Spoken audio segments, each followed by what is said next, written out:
শুভ স্বাধীনতা দিবস। আজকের দিনটা সকলের সুন্দর কাটুক, আনন্দে কাটুক। আজ আমি ক্রিসমাস ক্যাকটাসের চারা প্রতিস্থাপনের জন্য যেভাবে মাটি তৈরি করছি, এইভাবে আপনারা একবার করে দেখতে পারেন।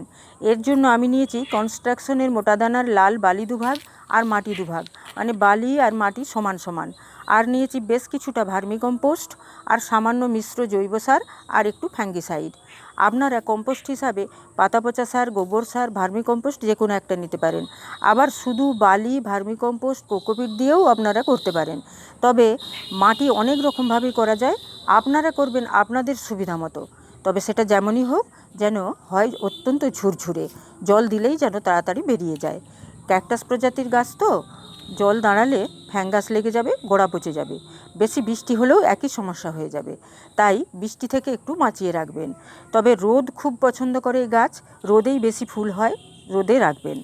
আবার এই গাছ হ্যাঙ্গিং করেও রাখা যায়, আবার এমনিও রাখা যায়।